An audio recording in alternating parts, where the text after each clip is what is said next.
Ahora sí. Empezamos a ver, hermanos, el tema de Jesucristo hombre, dado que estamos conscientes de la divinidad de Cristo, eso sí no nos queda duda, por lo menos así.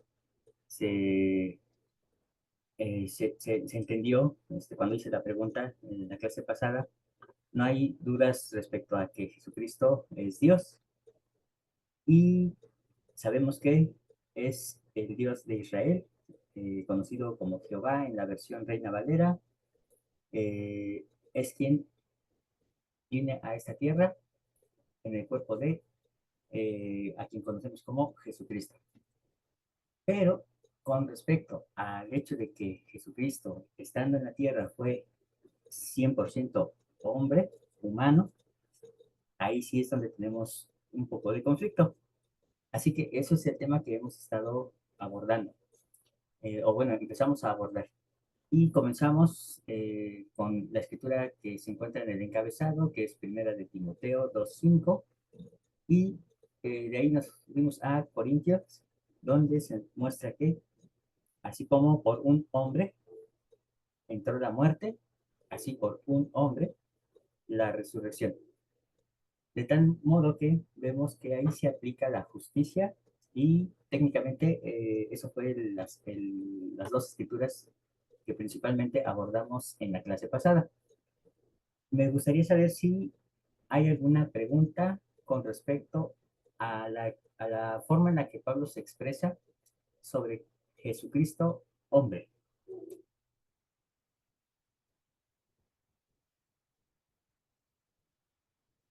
Hermana Alejandra. Buenas noches, hermanos. Sí, yo le quiero preguntar, leyendo las escrituras, hay una parte donde cuando se menciona que cuando muere el Salvador, él recibe la resurrección por su Padre. ¿Lo entiendo bien? ¿Es así? Es correcto, así es. Ok, porque la pregunta es esta, o sea, Jesucristo es hombre, pero nadie lo mata, sino que él entrega su vida. ¿Es así? Así es. Ok, entrega su vida como hombre, pero esa parte no la entiendo bien. O sea, es diferente. Yo no puedo entregar mi vida porque yo soy hombre. Ok. Y Esa es mi pregunta. qué bueno que hizo esta pregunta, hermana, porque de hecho en la clase pasada yo hice un comentario raro, en el que me equivoqué. Estuve mal en hacer ese comentario y fue el hecho de que les comentaba que la parte divina de Jesucristo se manifiesta en el momento en el que Él da su vida. Nadie se la quita, tampoco es un suicidio, pero en realidad no fue la parte divina. No hay parte divina al hacer eso. Dado que Jesucristo fue un hombre perfecto y dado que fue un hombre sin pecado, la muerte no tuvo poder sobre él, de tal forma que él tuvo la condición de poder decirle al Padre, Padre, en tus manos encomiendo mi espíritu. Esa expresión de en tus manos nos muestra que efectivamente Jesucristo le entrega la voluntad de su vida, es decir, ya sus últimos respiros son entregados a su Padre. Y entonces, dado que se había consumado todo lo que se iba a hacer en ese momento, entonces entrega el Espíritu. Eso sería, Hermano, pero lo hace como hombre, o ajá, sea, en calidad de hombre perfecto, así es, porque normalmente se nos enseña que es como Dios, o sea, como él tenía poder sobre los elementos y era Dios, pues entonces él podía hacer eso. O sea, en el aire está esa parte. No se entiende así, con esa claridad con la que usted ahorita me lo está enseñando. O exactamente, sea, él en calidad de hombre perfecto entrega su vida porque la muerte no lo puede tocar, porque no tiene derecho a hacerlo. es correcto, Por su vida, ¿no? Por su ajá, vida. por la vida perfecta que llevó, la muerte no Exacto. tiene derecho sobre él. Y entonces es cuando él declara, en tus manos encomiendo mi espíritu.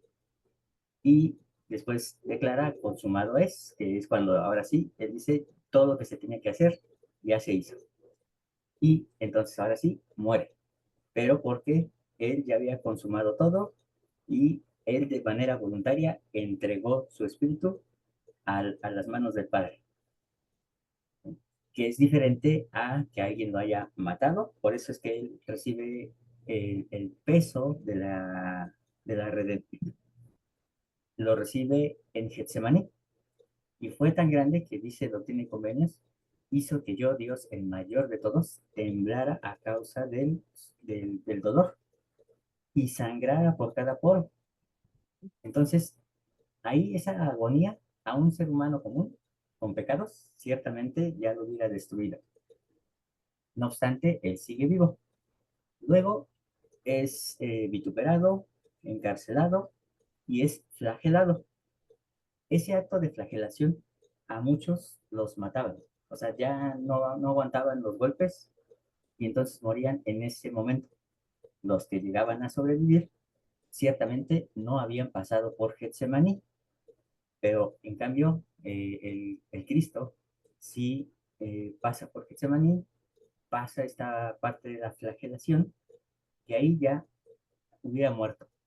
Recuerden que ya habíamos hablado de esto, de una flagelación sumamente dolorosa, agobiante, que incluso llegaba a desfigurar a la persona.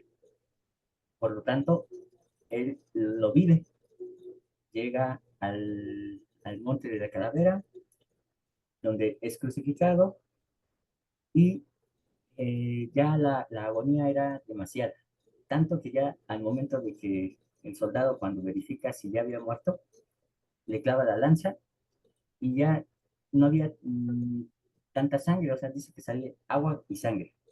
Es decir, ya era la cantidad de sangre que había en su cuerpo ya era prácticamente nula, así que lo único que sale es agua.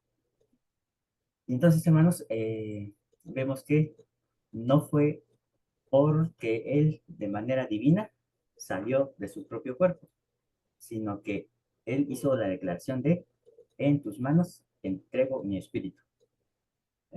Y bueno, eso obviamente también corrige lo que había dicho en la clase pasada. No sé si ayudó, hermana. Sí, hermano, muchas gracias. Y tengo una segunda pregunta. ¿La puedo hacer? Adelante. Ok. Si entiendo bien el bautismo, el proceso de por qué nos bautizamos y la relación de la ley de sacrificio y de la expiación está ligada por sangre, por agua, por sangre y el espíritu, ¿no? Sí.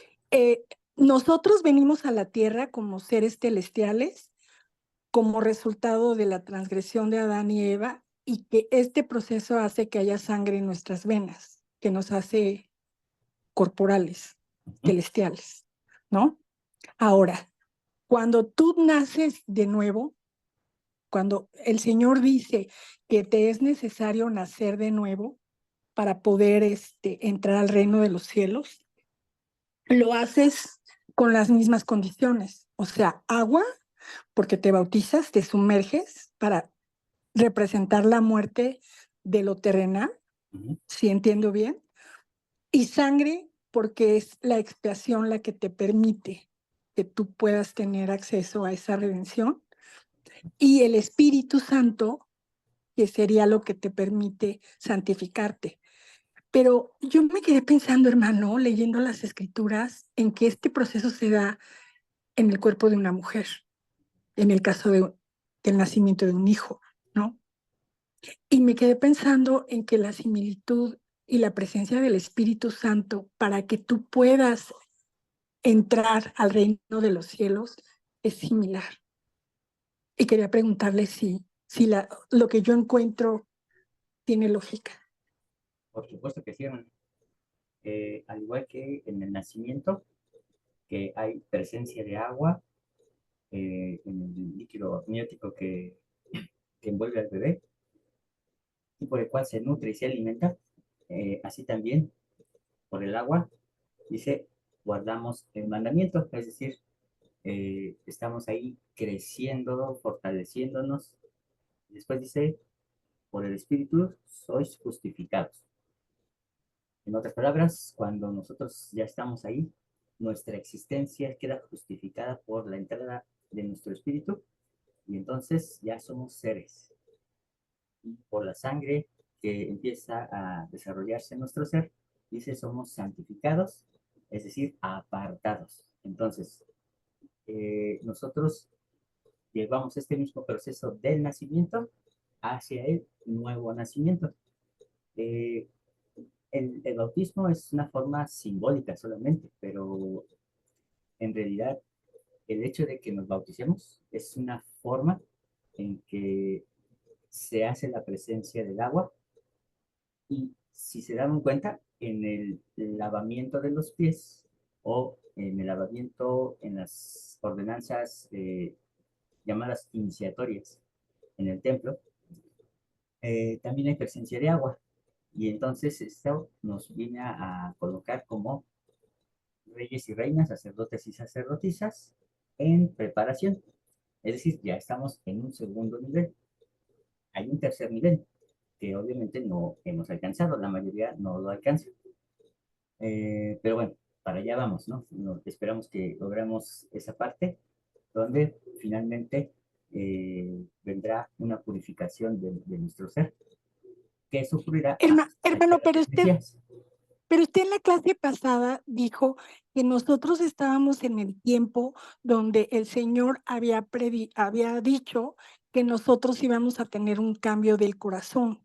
Ujú. Es decir, dejar de tener un corazón duro, que eso significaría el corazón del hombre terrenal, por un corazón que sienta, un corazón Ajá, que pueda ligeramente. entender. Entonces, pero mi pregunta es esta, ¿el espíritu que está en el hombre cuando nace es uno? Ujú. ¿Y el espíritu que está en el hombre que nace después del bautismo es otro? ¿No? Es el mismo. Ok. Lo que pasa es que, y bueno, esto Lo ya que pasa es que se hace consciente, o sea, es el mismo, pero se hace consciente y entonces él decide con su libertad seguir a Dios y eso lo santifica. vamos a analizarlo esto más Ok, adelante. Todavía nos falta un camino por recorrer, porque ok, el espíritu que entra a nuestro ser es distinto a cuando Dios dice, les envío mi espíritu. Esa es otra cosa que no debemos ok. confundir con el Espíritu Santo. Ese es otra cosa, porque a veces tendemos a confundir mucho esas escrituras. Cuando dice el Señor, mi espíritu irá con vosotros, y no se refiere al Espíritu Santo. Cuando dice el Espíritu de Dios se movía sobre las aguas, no es el Espíritu Santo. Y cuando dice les daré, perdón, es necesario que el Hijo del Hombre se vaya para que venga el Espíritu Santo, el cual os mostrará todas las cosas. Ese sí es el Espíritu Santo, el cual sí es un personaje. Eh, pero el otro, cuando dice el Espíritu o mi Espíritu, es otra cosa. Nada que ver. Entonces, ¿hay un nuevo nacimiento? Sí, Ok. pero sigue siendo nuestro espíritu, es decir, el aliento de vida que Dios nos dio para venir a este mundo, y se suma al Espíritu de Dios, el cual hace que haya un renacimiento en nuestro ser. Pero es Ok, hasta más adelante cuando el Espíritu Santo, que es el Espíritu sellador, ahora sí, intercede, porque esa es otra función del Espíritu Santo, Él intercede por nosotros para nuestra justificación y santificación. Entonces, pero bueno, vamos a tener un poquito ok, de paciencia porque todavía nos falta ok. recorrer. Necesitamos por eso encontrar bien las bases de Jesucristo, para que entonces pasemos a la naturaleza del Muchas gracias, Espíritu hermano. Santo. Bien, hermana. Pues, Gracias, hermano. hermana Elsie, adelante. Buenas noches. Yo creo que yo he perdido el año porque no me he conectado a algunas clases. Hermano, en lo que usted está diciendo, ¿no? Que Jesucristo murió hombre, como hombre perfecto, ¿no? Ujú. Por eso es que el Evangelio de Jesucristo dice que es su nacimiento, su vida y su ministerio. Y como fue hombre, ahí es cuando nos dicen que debemos seguir su ejemplo. Pero nosotros no justificamos de que somos imperfectos y por eso no seguimos su ejemplo, no. Estamos lejos de seguir su ejemplo y que aunque él estuvo aquí con ese propósito de que todos sigamos su ejemplo para heredar la vida eterna y el grado más alto, nos justificamos que somos imperfectos y yo creo que nadie sigue su ejemplo. Ese es mi comentario. Exactamente, hermana, eso es perfecto. Y entonces, como la justificación que nosotros damos, sabemos que es pretexto, lo que hacemos entonces es crear una doctrina que no existe, en la cual decimos, ah, es que él era un Dios en la carne, por eso es que nadie puede llegar a ser como él. Sin embargo, el mandamiento está. Entonces, lo demás es pretexto. En realidad, él fue un hombre, demostró a la justicia que efectivamente podían cumplirse todos los mandamientos de Dios sin faltarle una iot ni una tilde, y con eso entonces dice, se vence a la muerte, pero es a través del derramamiento de su sangre que Él hace el pago por nosotros. Esa ya es la parte diferente. Entonces, ejemplos sí tenemos, y es posible porque Él nos demostró que cumple con toda justicia. Ya que cumple con toda justicia, entonces Él derrama su sangre a favor nuestro. Y al morir, el Padre lo resucita para que nos muestre que así como Él resucitó, también nosotros seremos resucitados. Porque así como Adán murió, nosotros actualmente morimos. Entonces, vemos ahí el cumplimiento de toda justicia y vemos cómo nos garantiza absoluta libertad en tanto que nos mantengamos en sus mandamientos. Hermana Eugenia y después hermana Elsie. Gracias, hermano Juan Carlos.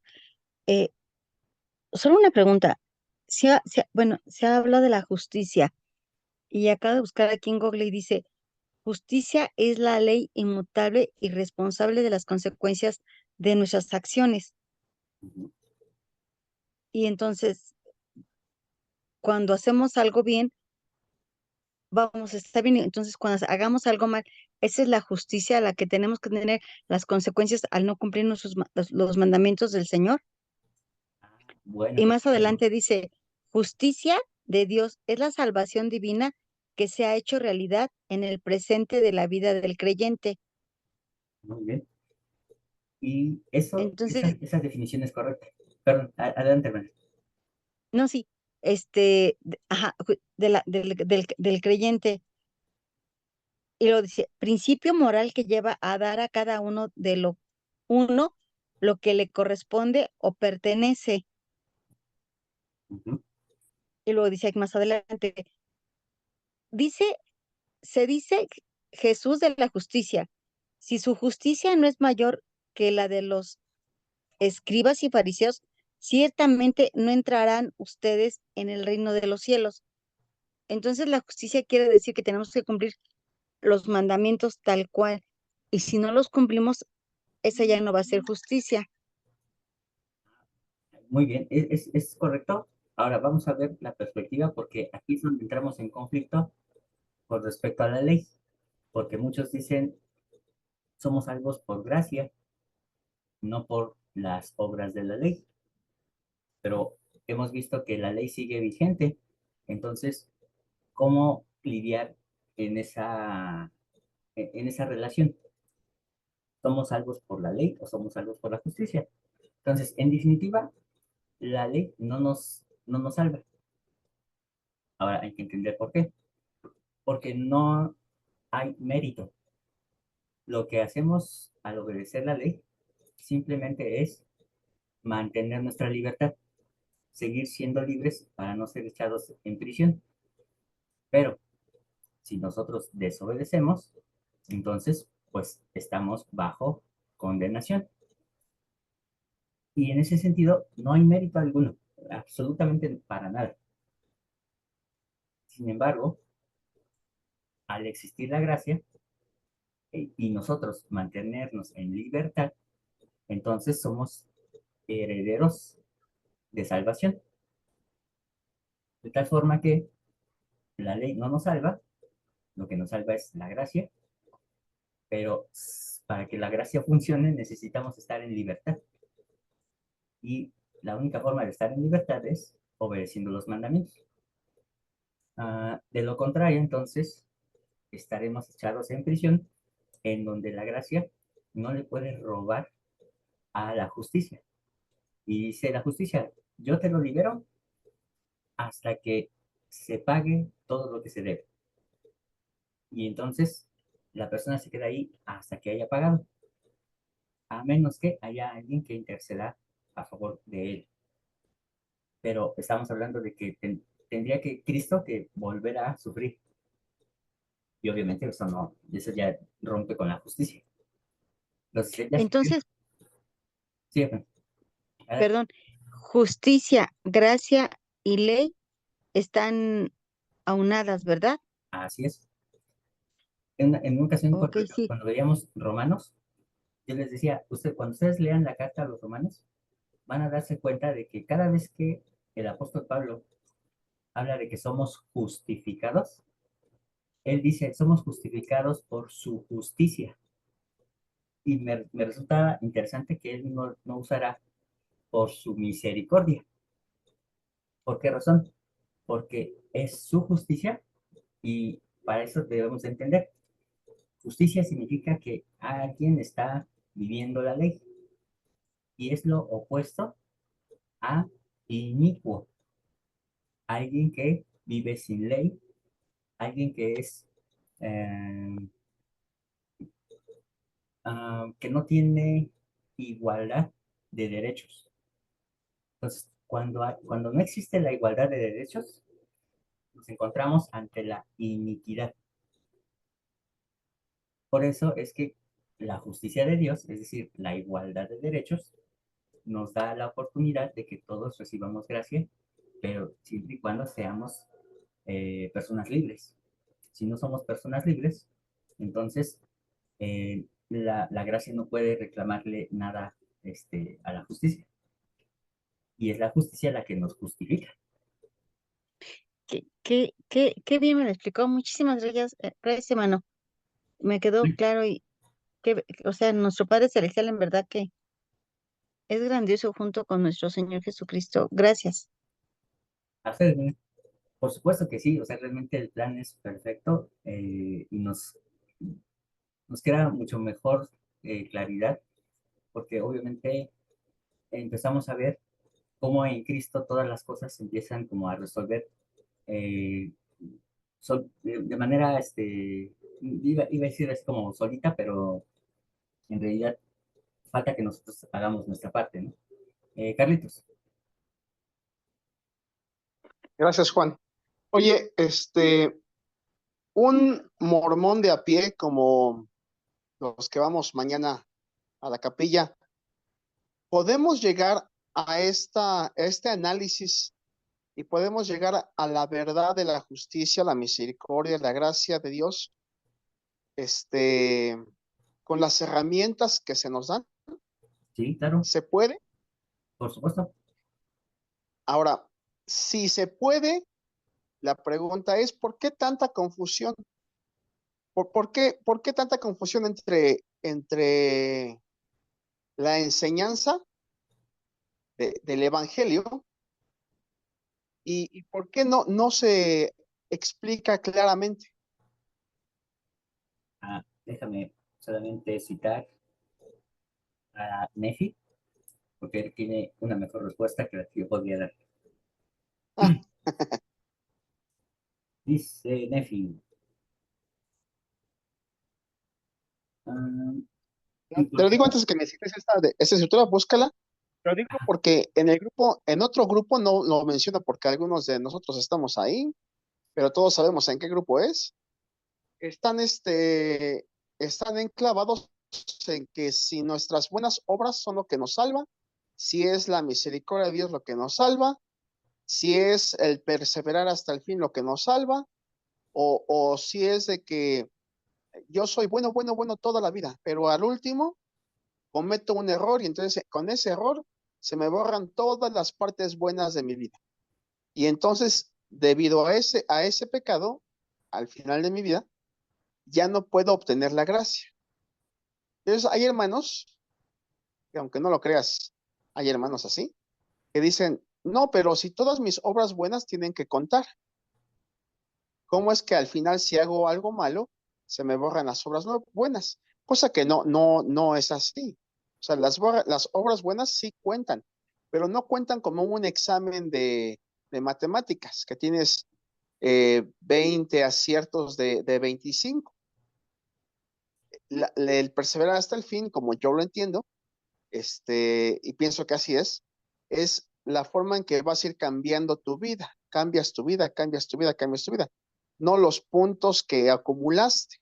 Exacto. Entonces, hay personas que están pensando que el portarse bien son puntos que vas acumulando y eso Dios los va a tomar en cuenta para que te premie.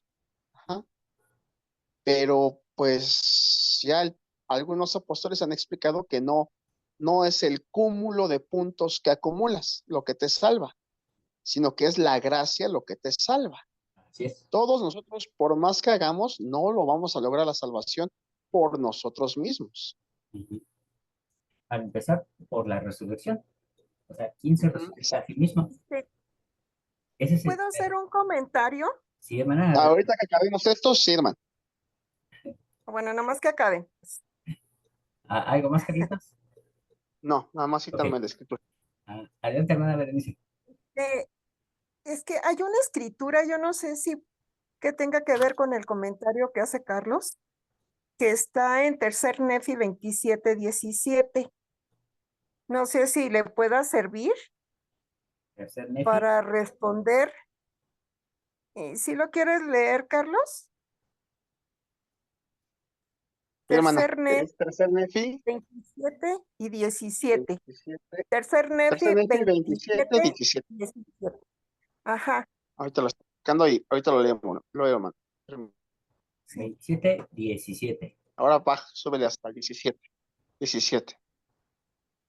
Ahora lo voy a leer. Dice, y aquel que no persevera hasta el fin, ese es el que también es cortado y echado en el fuego, de donde nunca más puede volver por motivo de la justicia del Padre.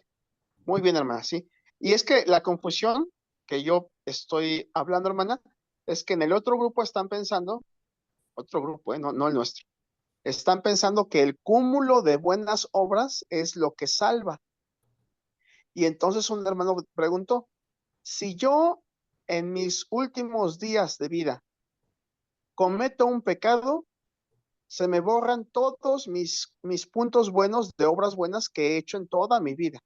Dice, eso sería injusto. El cúmulo de las obras buenas es lo que también me va a ayudar a que pueda yo salvarme, ¿sí?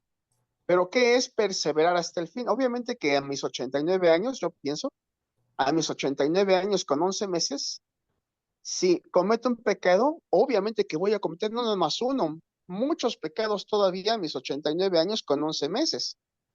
No es nada más un pecado, ¿sí me explico? No soy perfecto el último día de mi vida, no es que ya soy perfecto. El presidente Nelson a sus 100 años no es perfecto, comete pecados. ¿Es un hombre pecador? Pues por supuesto que sí. ¿Qué pecados comete? Pues hasta los que a veces no conoce, ¿no? Pecado de omisión. Yo no considero que el presidente Nelson, aunque le aprecio mucho y le amo mucho, que sea un hombre perfecto. Su último día va a cometer pecados, por supuesto que sí, pero eso no significa que no perseveró hasta el fin, o no significa que no pueda salvarse. Muy bien. Pero a veces confundimos eso de que perseverar hasta el fin es no cometer ningún pecado. Eso no es cierto. Así es. Ujú. Y es importante recordar el significado de la frase perseverar hasta el fin. Ajá, Que perseverar hasta el fin, en otras escrituras se le conoce como sí. permanecer en Cristo. ¿Eso qué significa? No Per- pecar. Permanecer en libertad. Mientras permanezcas en libertad, es decir, perseveres hasta el fin, dice, entonces el que no persevera hasta el fin o el que no está en libertad es echado en el fuego, en donde tiene que pagar y no va a ser suelto hasta que haya pagado todo. Entonces, lo que Y es muy es buena escritura, hermana. Muchas gracias por compartir. mantenernos en Mm. libertad. Ese es el concepto de perseverar hasta el fin, más no significa que yo estoy en meritolandia, donde si, como si fuera un concurso de televisión, si tengo tantos puntos, gano una licuadora, y si gano tantos puntos, me llevo el refrigerador. Así no obra la Exacto. justicia de Dios, no es así. Pero, hermana Eugenia, adelante.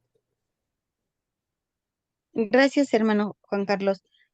Ahí mismo sobre la escritura de 3 Nefi 27, en el 19 dice, y nada impuro puede entrar en su reino, por tanto, nada entrará en su reposo, sino aquellos que han lavado sus vestidos en mi sangre, mediante su fe y el arrepentimiento de todos sus pecados y su fidelidad hasta el fin. Yo considero, en mi humilde opinión, que el único que puede determinar si vamos al cielo o nos quedamos es nuestro Padre Celestial, que ve al final del camino lo que tenemos en nuestro corazón y Él sabe exactamente si cometemos o no cometemos pecados de omisión o no de omisión, y si vamos en una carrera de que estamos haciendo cosas buenas o cosas malas. Él es el único al final que va a determinar en qué grado vamos a estar. ¿Ok? Esa es mi humilde opinión, hermano Juan. Gracias. Y suena bien. Sin embargo, hay que recordar unas escrituras en la que dice el Salvador, el Padre a nadie juzga, sino que todo juicio lo ha dado al Hijo. Pero más adelante, a través de su ministerio, él dice, ¿no sabéis que vosotros sois los jueces de este reino? Entonces, finalmente, ¿quién es el juez? ¿El Padre, el Hijo o sus discípulos? Entonces, ahí es donde debemos de entender esa parte, que obviamente no la hemos visto, no hemos hablado sobre ese tema, pero finalmente se nos da a nosotros el poder dar el veredicto, si somos inocentes o culpables. Pero de eso hablaremos más adelante. José, adelante.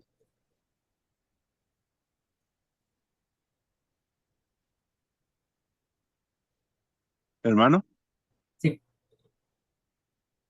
eh, mientras escuchaba estaba pensando en una escritura que dice, porque Jehová no ve lo que el hombre ve, Jehová mira el corazón.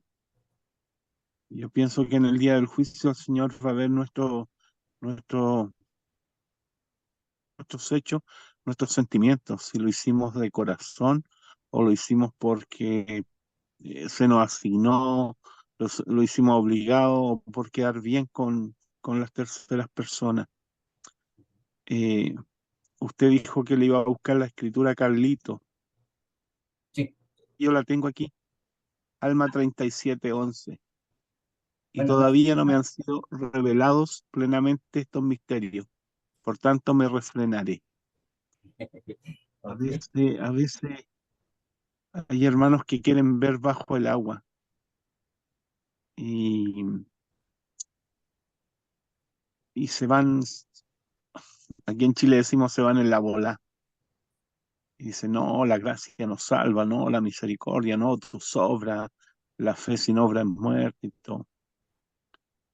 Entonces quieren como implantar su propia doctrina diciendo, esto es así porque yo lo vivo así. Pero hay otro hermano que lo vive de otra forma. Por eso pienso que el Señor va a ver el corazón de cada uno de nosotros. Mientras nosotros no dañemos a nadie y tratemos de hacer lo mejor, creo que cada uno sabe dónde va a ir después de esta vida. Yo creo que el Señor no nos va a tener que decir, ya tú te vas para allá, tú te vas para acá. Yo pienso que nosotros solos vamos a decir, ¿dónde está la puerta A, la B, la C? Porque Él nos dio como mandamientos y los mandamientos son una guía y, y, y nos Bueno, da una promesa, voy a pedir una nos sesión da más una promesa. porque se va a acabar el tiempo. Ya, Entonces, hermano, abro la siguiente sesión.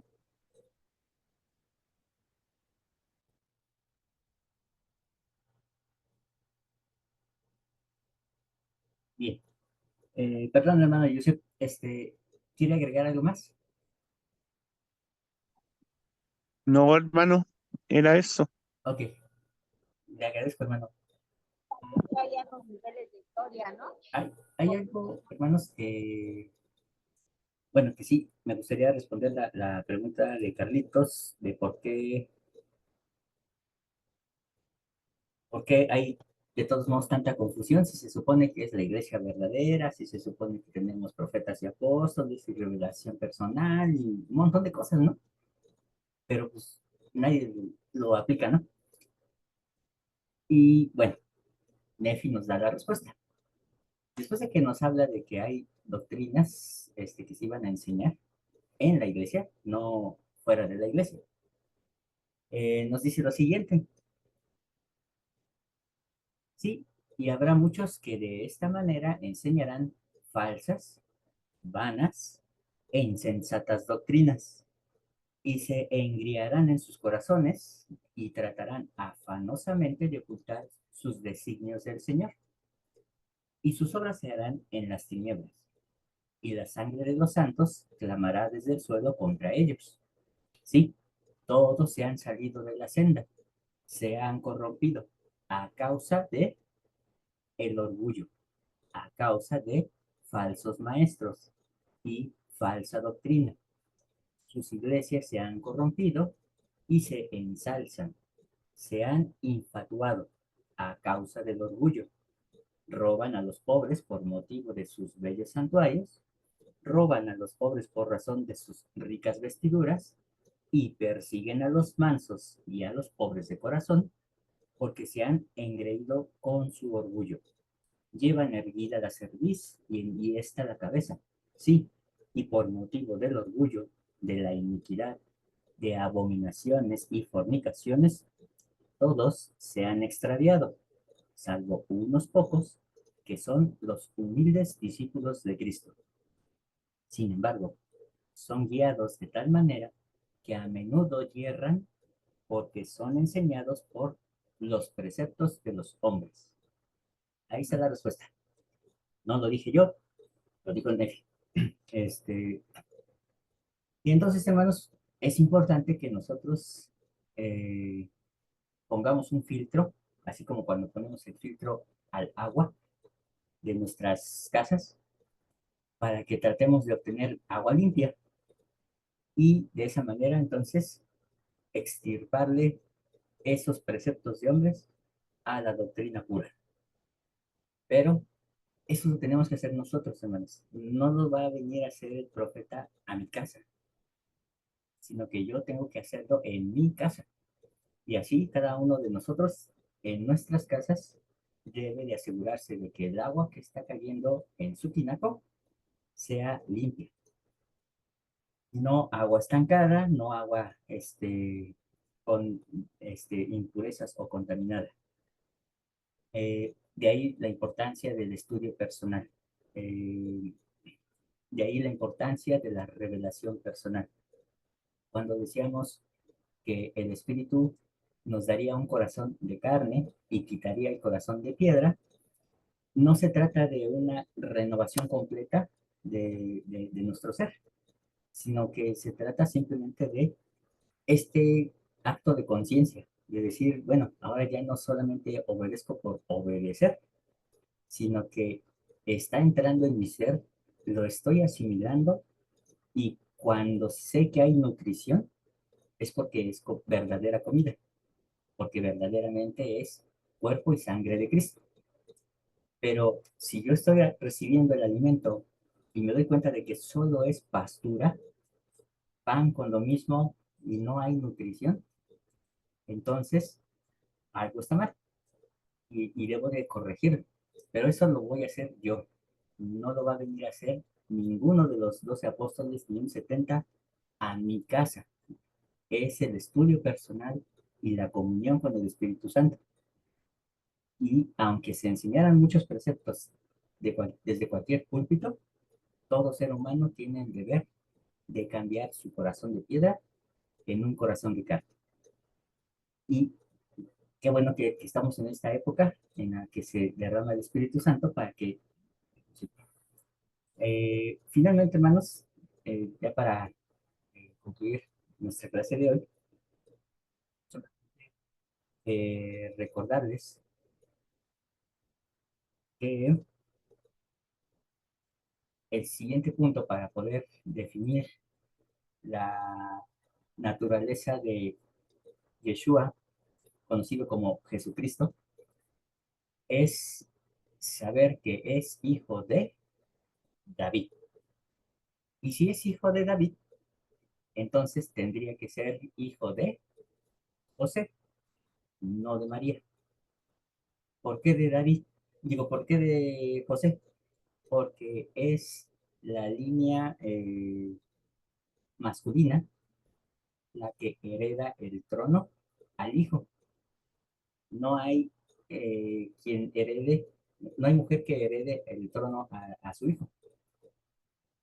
Y además de eso, muchos han interpretado, incluso el libro de Jesús el Cristo lo llega a decir, que una de las genealogías que se manifiesta en Lucas y en Mateo, una de esas genealogías es de José y la otra de María, tratando de justificar que María es descendiente de la casa de Judá y descendiente de David. Pero sería en vano hacer eso porque un hijo no hereda la corona por la mujer, la hereda por el hombre. Así que hay que demostrar que Jesús es hijo de José, no de María. Pero además, esas genealogías, decir que una de esas genealogías es de María, también está mal. Porque María es pariente de Elizabeth, es decir, la mamá de Juan el Bautista. Y Juan el Bautista era levita, y no, solamente, no cualquier levita, era un levita descendiente de Aarón, es decir, línea directa de Aarón. Y María era su pariente. Entonces, María no era judía, María era de la tribu de Leví. Ya de entrada, entender eso, hermanos, nos hace saber la importancia que tiene José en la vida de nuestro Mesías. Pero ciertamente se nos ha enseñado, incluso a base de Inquisición, que Jesús es hijo de Dios. Y entonces eso significa que si es hijo de Dios, entonces es de la genética de Dios.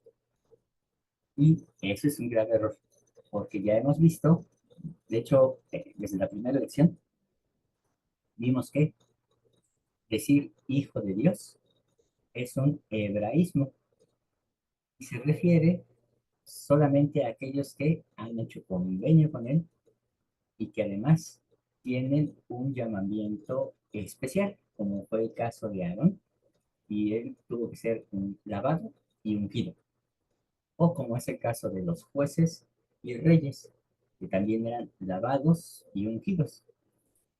Así que Mesías, que significa ungido, hace que automáticamente Yeshua sea llamado Hijo de Dios. Pero nos dice el libro de Gálatas en el capítulo 3, versículos 14 al 18, que Jesús es de la simiente de Abraham.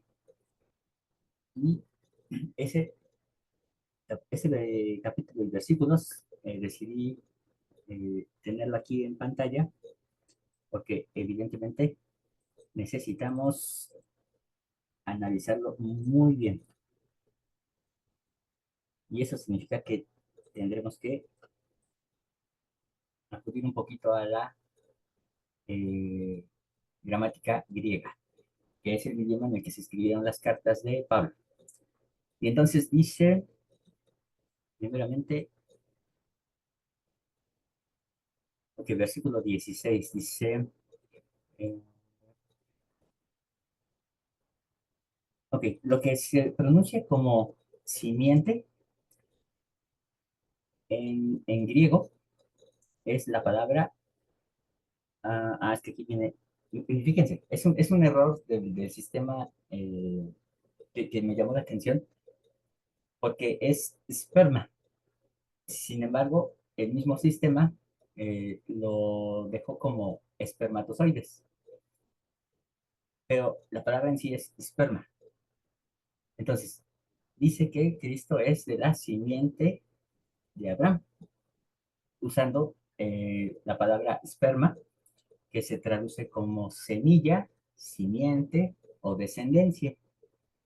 Pero aquí el error que tiene el sistema de Biblia paralela, lo coloca como directamente como espermatozoide. De tal forma que dice que entonces en Abraham fueron hechas las promesas para su descendencia. Y dice, hablando de Cristo, como la descendencia, porque usa el singular, dice más, no, dice simientes en plural. Así es como está traducido en la versión Reina Valera. Entonces, en griego es un poco más complicado, por eso es que aparece este error de sistema, porque sería esperma, esperma y no espermatozoides, en plural. Pero en sí es el concepto de una línea sanguínea heredada a través de Abraham hasta David, de David hasta José. Eh, y evidentemente por eso es que el Cristo es hijo de David, no porque haya sido um, adoptado, porque en la ningún, ninguna persona que sea adoptada puede heredar la corona.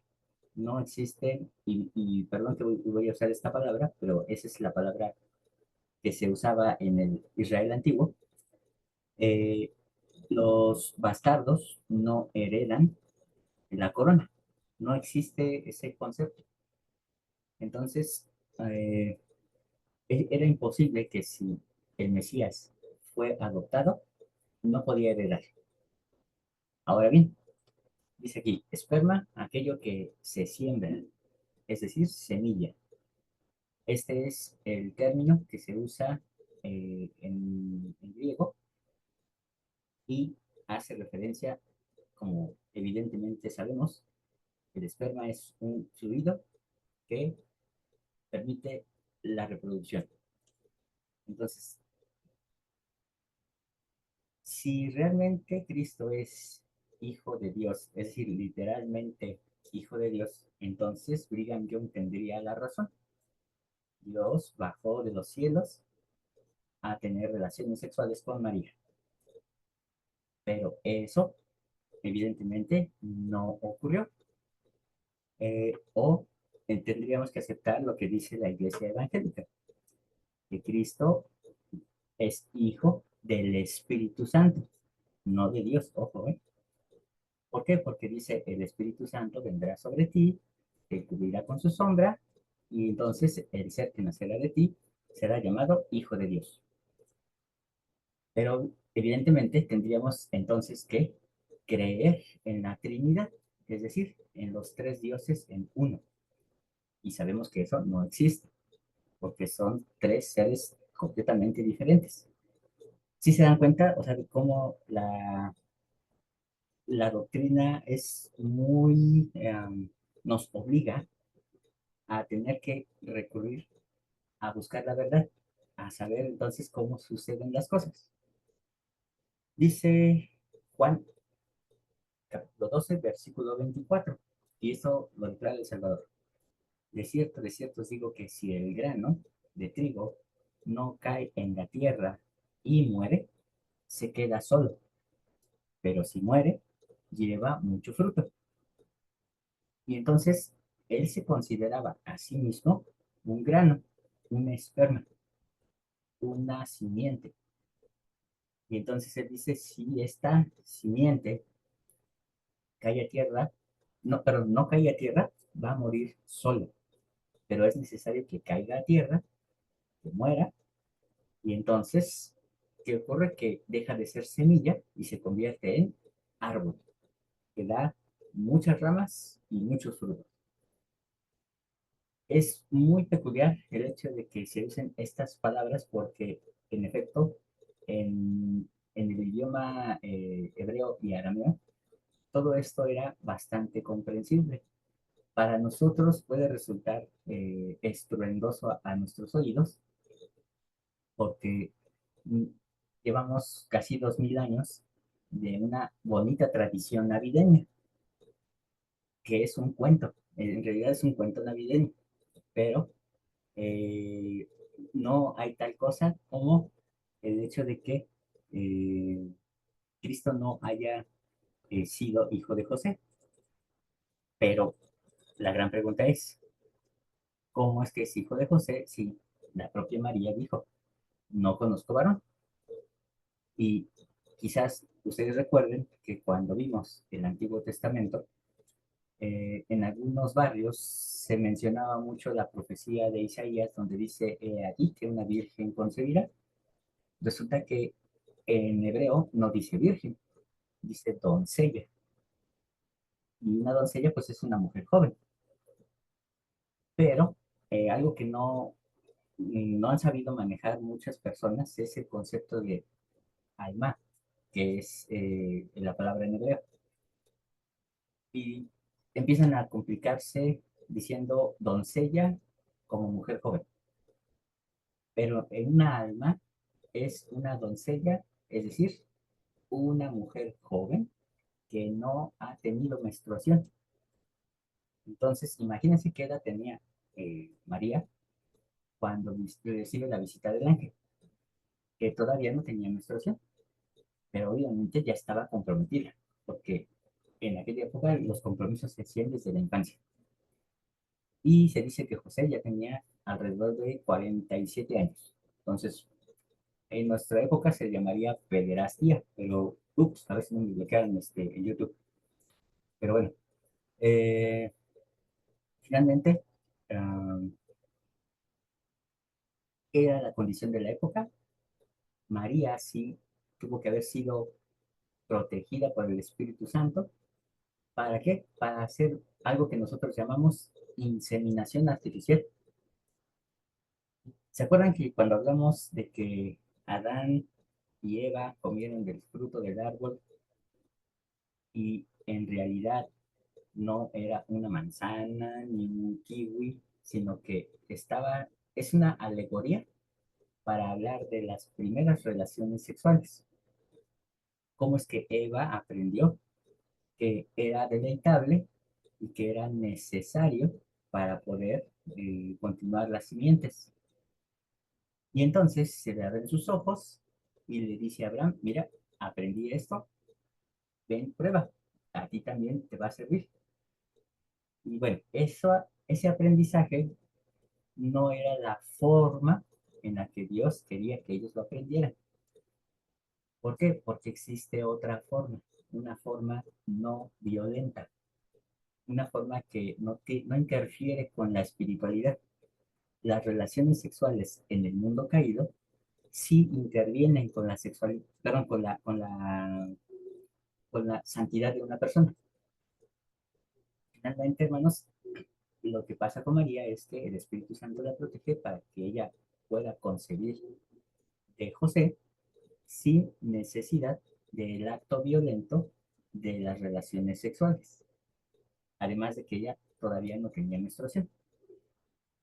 Y vemos casos en los cuales hubo nacimientos milagrosos donde el Espíritu Santo vino, cubrió a la persona y entonces esa persona quedó, o esa mujer principalmente, obviamente, queda embarazada. Por ejemplo, la esposa de Abraham, teniendo 91 años, logra quedar embarazada de Isaac. Y dice ahí que era por el Espíritu de Dios. Entonces tendríamos que decir que Isaac también es hijo de Dios, por eso del nacimiento a través del Espíritu. Otro es el caso de Samuel. Y Ana va al templo, ora y dice, por favor, dame un hijo. Y entonces nace Samuel.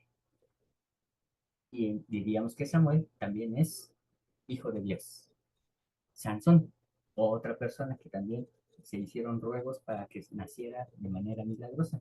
El Espíritu Santo cubrió a su mamá y entonces nace Sansón. Estos son solamente algunos ejemplos de personas que fueron visitadas por el Espíritu y los cubrió con su sombra, y el ser que nació de ellas fue llamado Hijo de Dios. Pero, ¿por qué a ellos no se les atribuye el ser un semidios? Pues porque no lo era. Y efectivamente, cuando Yeshua nace en el mundo, no era un semidios, era un ser humano como cualquiera. Y por lo que padeció, aprendió la obediencia y creció de gracia en gracia hasta llegar a la plenitud. No recibió nada de privilegios.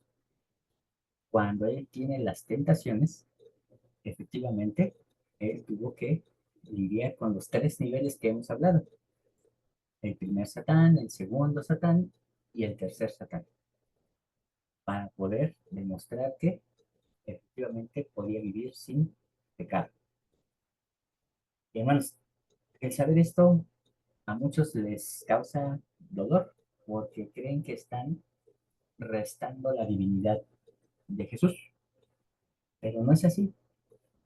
Hemos dicho que entender que Jesús fue 100% humano, no un semidios, es algo que debería de magnificar todavía su acto redentor, porque siendo humano realmente descendió por debajo de nosotros. Siendo humano, alcanzó las cosas más elevadas y nos dice, hacer las cosas que me habéis visto hacer. Seguid mis pasos porque yo soy uno con el Padre. Y entonces nos muestra cómo podemos ser uno con Él, cómo es que nosotros podemos llegar a ser coherederos con Él, y no le resta ni una pizca eh, de divinidad. Carlitos. Y gracias.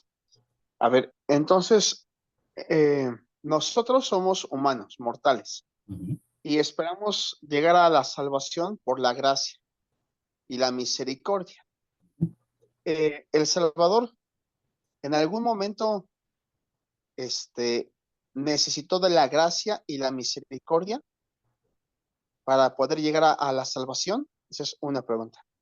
La segunda es, ¿cuándo a él se le retira el velo? Él nació con el velo del olvido de la mortalidad también, como mortal, como un ser humano mortal. ¿Cuándo se le retira el velo? ¿En qué momento por completo se retiró el velo? Porque a los 12 años ahí mostraba que ya estaba el velo casi translúcido, ¿no? Pero ¿en qué momento se le retira completamente el velo? ¿Y en qué momento es investido con poder de lo alto? Porque como mortal necesitaba poder de lo alto para hacer todos los demás milagros, ¿no? O sea, ¿en qué momento Dios el Padre Eterno le da el sacerdocio de Melquisedec completo? ¿Y en qué momentos de gracia en gracia, como dice Juan, fue creciendo de gracia en gracia, aprendiendo poco a poco, pero en qué momento él estuvo y la redención? Porque tuvo que haber un momento crucial cuando él ya acabó su preparación mortal y entonces ya tenía el poder para efectuar su sacrificio. Muy bien, No sé si a los 33 años él ya estaba listo. ok. Ajá. Bueno, voy a empezar con la última pregunta, que es la del sacerdocio, porque ya lo hemos hablado en otras clases, y dijimos que cuando Abraham recibe la promesa, Dios hace la promesa a Abraham de que en su simiente serán benditas todas las familias de la tierra. Pablo nos enseña que está hablando de la simiente, más no de las simientes. Es decir, está hablando de Cristo como descendiente de él y no de todo el pueblo. De tal forma que entonces la promesa está en Cristo. Y de esa manera es como Abraham recibe la seguridad de que en su descendencia serán benditas todas las naciones de la tierra.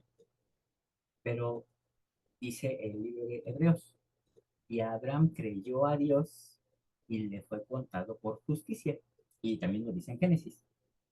¿Qué significa eso? Que entonces Abraham cree en Cristo y en esa promesa, y por lo tanto, por esa creencia dice que se le considera como justicia, es decir, un acto de fe, y entonces es heredero de esas promesas. Pero dado que Dios no puede hacer una promesa por alguien más grande, entonces Dios jura por sí mismo. Ojo, Dios jura por sí mismo y entonces le dice a Abraham, toma un carnero, toma aves, toma becerros, carnero, en fin, eran varios animales. Y le dice, pártelos por la mitad. Y entonces hace un pacto con Abraham. Pero para eso necesitamos entender cómo se hacían los pactos en aquella época.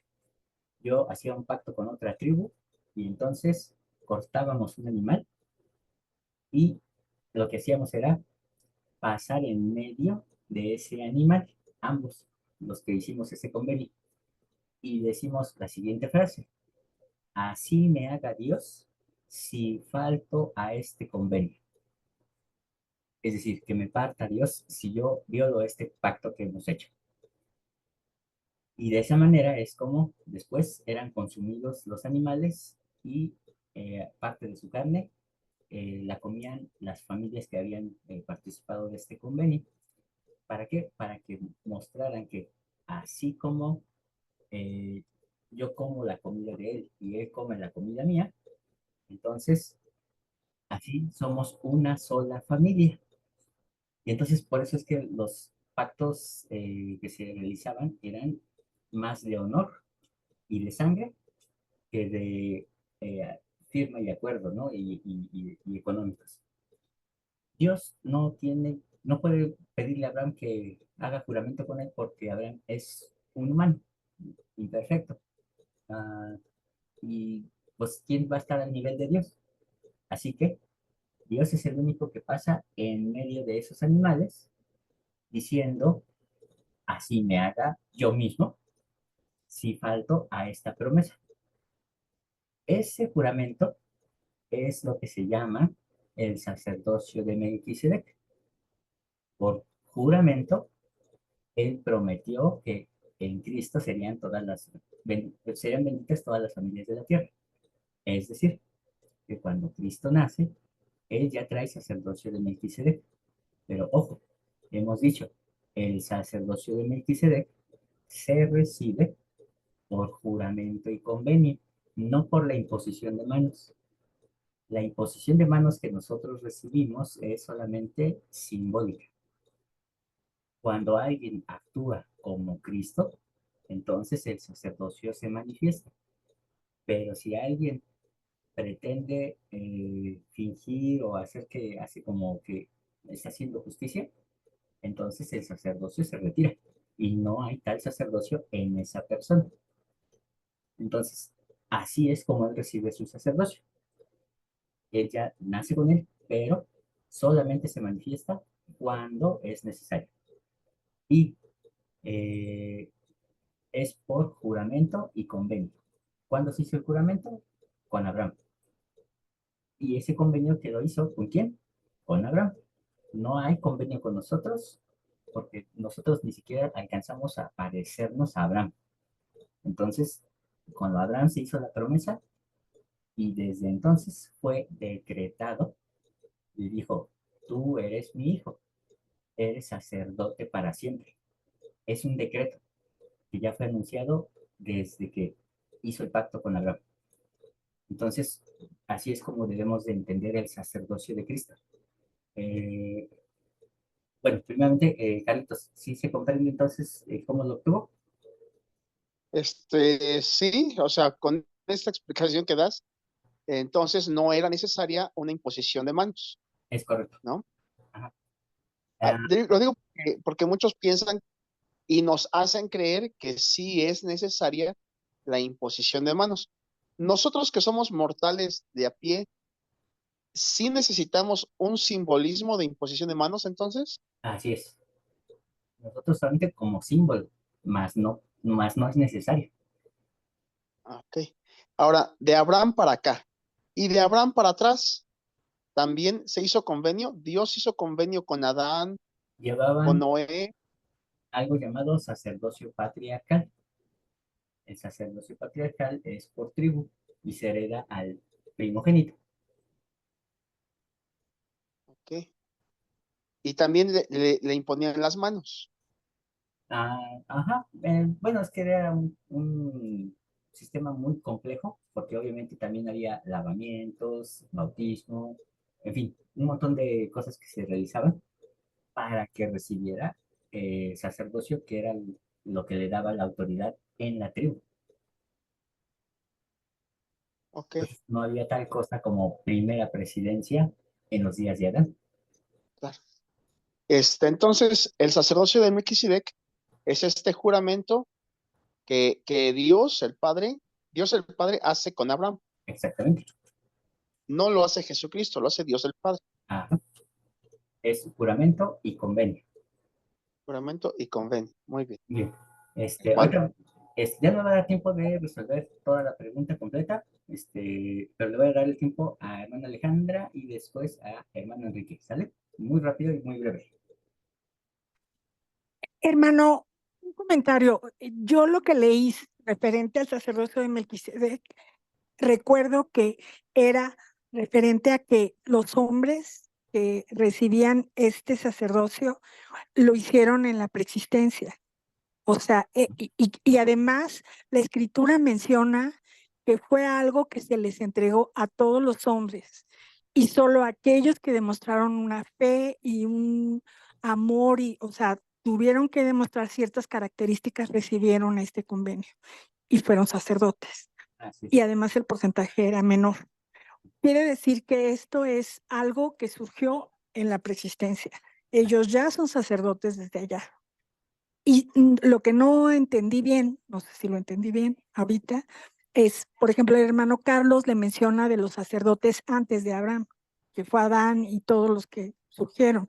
Noé, porque evidentemente eran hombres que tenían poder por encima del resto de los hijos de los hombres, porque eran hijos de Dios, si entiendo bien. Es correcto. Entonces, y ellos como sacerdotes hijos de Dios, evidentemente contaban con el sacerdocio de Melquisedec, porque el sacerdocio de Aarón se viene a establecer de que después de que Israel no tiene la fe suficiente Ujú. y no puede recibir la presencia de Dios. Así es. Entonces aparece el sacerdocio de Aarón. Ajá. ¿Sí? Ahora, eso Es es, lo que yo entiendo. ahora, nada más, Ajá. porque eso es bien importante. Entonces, solamente recordar, el sacerdocio es uno, un solo sacerdocio, pero se crea una división para que el hombre pueda no ser destruido. Y entonces el sacerdocio de Aarón es una dependencia del sacerdocio de Melquisedec, pero el sacerdocio es el mismo.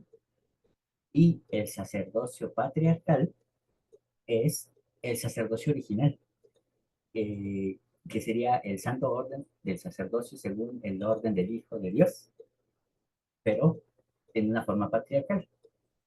Así es como se establece el sistema y es la forma en la que se maneja en los cielos. No hay primera presidencia en los cielos, aclaro.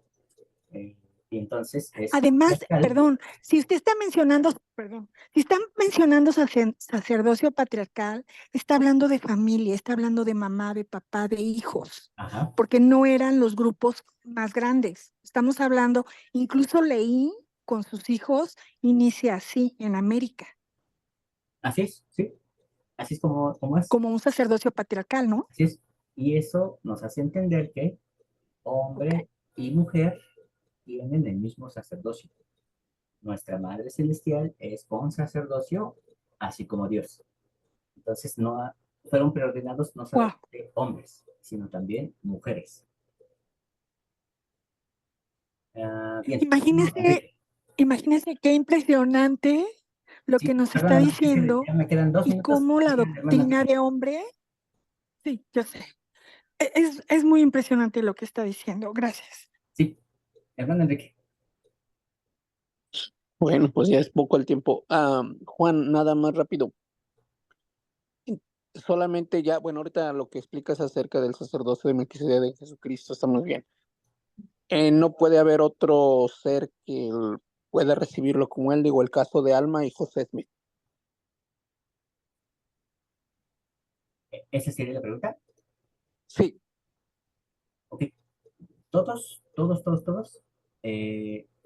simbólicamente lo hemos recibido por la imposición de manos, simbólicamente. Pero en realidad nadie tiene sacerdocio de Melquisedec hasta que actúe como Cristo. Si no actúa como Cristo, entonces el sacerdocio de tal persona no hay. Esa es la diferencia entre nosotros y Cristo. Por eso es llamado sacerdote para siempre, porque en él permanece el sacerdocio, pero en nosotros no.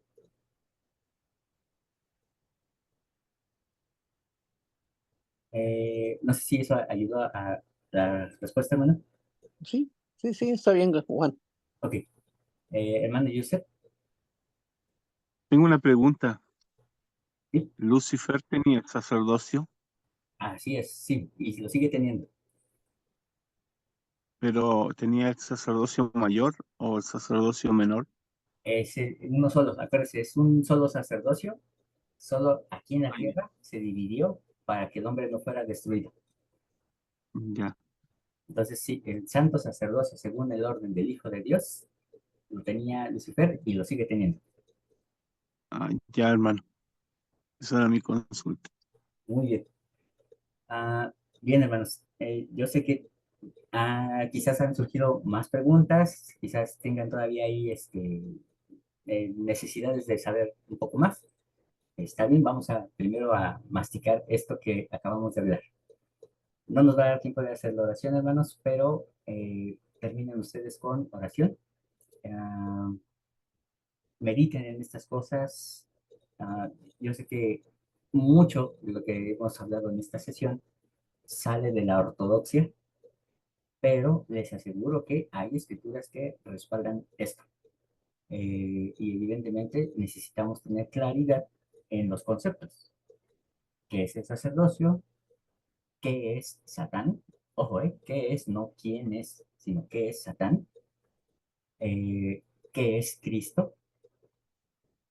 Porque si no entendemos los conceptos, entonces llega alguien y nos mueve el tapete. Por favor, mediten en esto, oren y nos vemos el próximo jueves. Que el Señor les bendiga y les dé mucha fortaleza en esta semana. Cuídense mucho, señor Enrico, y a dormir. Gracias, hermano. Buenas noches a todos. Buenas noches. Gracias, Juan. Igualmente, descansen. Bueno. Gracias. Hasta luego. Bendiciones. Gracias.